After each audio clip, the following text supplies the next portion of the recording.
After several months in Japan, I finally tried some halal snacks from 7-Eleven in Tokyo. In this video, I will show, eat and rate these snacks on the basis of culture, value for money, taste and whether I will buy it again. Hope you enjoy. I have decided to buy this melon jam and whipped cream. It's basically the size of my head, man. See that jam? That jam is beautiful. I can taste the apple. I can taste the cream. Who would have thought that apple and cream make a great combo? Telling you right now, not only does this look beautiful, it's so delicious. This custard bread is calling for me. All of that is cream, and yes, it goes really well with the chocolate. I can't believe this is just casually in a 7-Eleven store. That was really sweet. I've never had a food where the aftertaste is pure sweetness. Imagine pouring 10 spoons in your tea and then trying to drink it. That is pretty much what I am experiencing. Usually I put 10 spoons of sugar in my tea when I feel sorry for the diabetic people out there. I try and consume their portion of sugar in that one tea.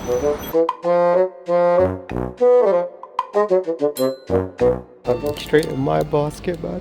Onion, cheese and mayonnaise. I've always wanted to try something like this. Normally with these you can get it warm.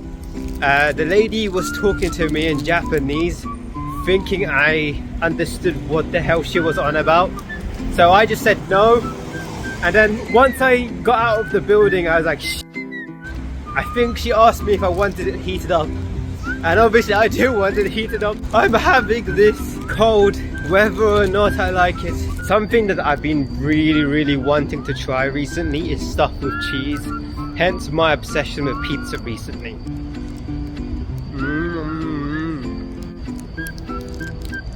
It's tasty, but then you realize very quickly that there's barely cheese, onion or mayonnaise on this thing. Look at that, that's less than a centimeter thick.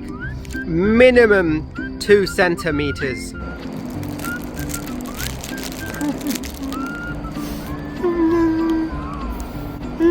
It's good and bad at the same time.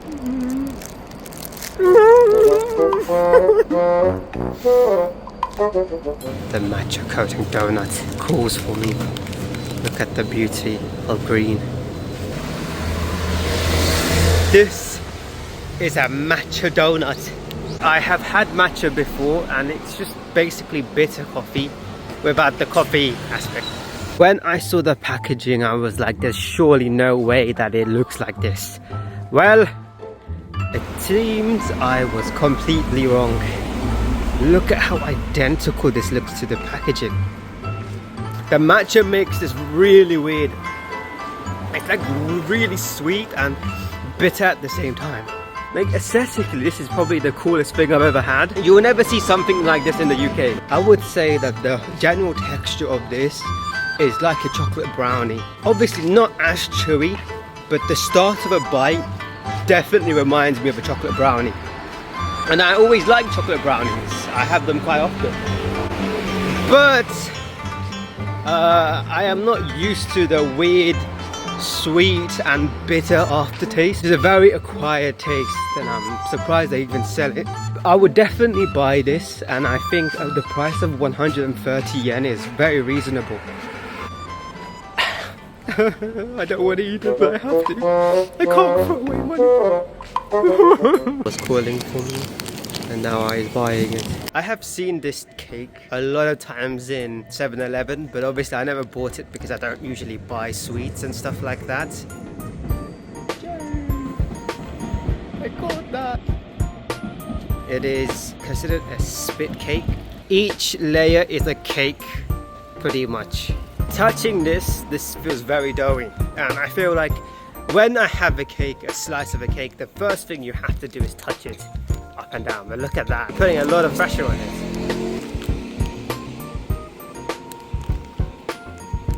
So I've never had a spit cake before, and this pretty much tastes like sponge cake. You don't even notice the many layers, texture, the sweetness, everything about it tastes like a sponge cake, but a very expensive one. Yeah, I'm definitely never gonna buy this again because I can just simply buy a sponge cake. The way I think about it is simply, would I go out of my way to buy this if I go into a 7-Eleven? And the simple answer is no, because there are better things to buy for 250 yen, or even cheaper, you know. But obviously I have to eat this, otherwise I'm wasting money. After watching Matcha, this is calling to me now.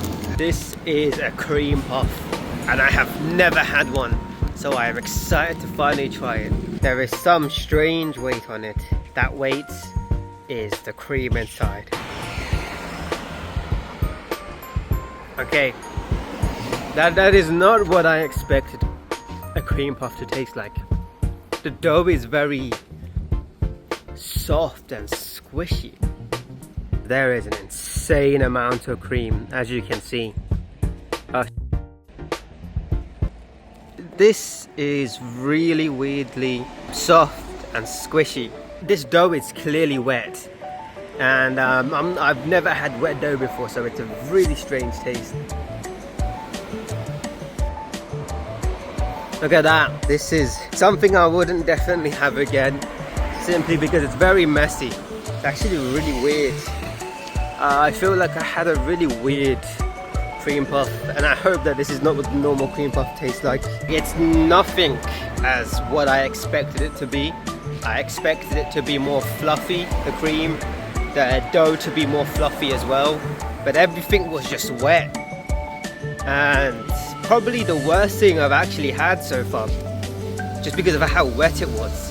Definitely try it to be surprised by how shit it is, but it also means that I am gonna make sure to go and look for a specific bakery that does cream puffs, because now I need to know how they're actually meant to taste like.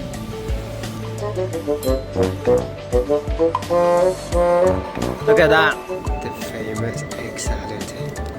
Recently on Halal Navi, it has been confirmed that after the new packaging, they now use plant-based emulsifiers, which means I can finally try this. Look at that, you just peel it off from the back, and voila, the bite of a lifetime, lads. You don't understand how happy I am to finally try this. I've also never had any form of bread in Tokyo either, just saying, so it's going to be interesting.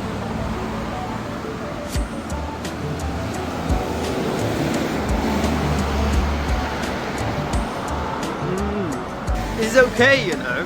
What I've noticed about this egg sandwich is that they've actually hard boiled the egg and then put the white stuff of it inside this, and you can actually clearly see that. Come on, camera focus. This is 100% filled with a lot of protein. The reason why I only try scrambled egg is because I want to avoid this white stuff as much as possible, just saying.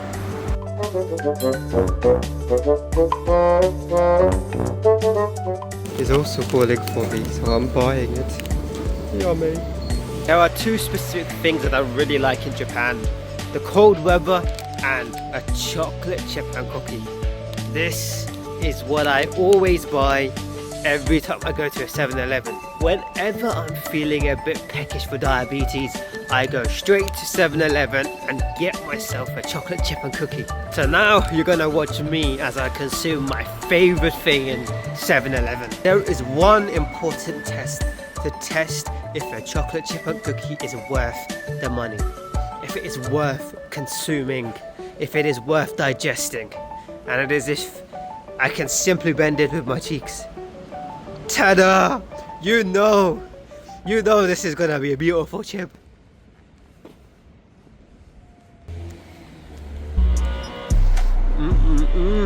To emphasize how soft it is, I'm gonna squish both of these together.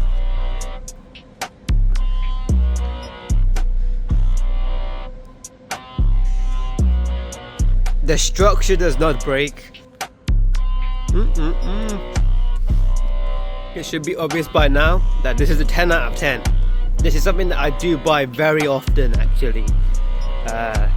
which I hate to admit because it's got so much sugar in it.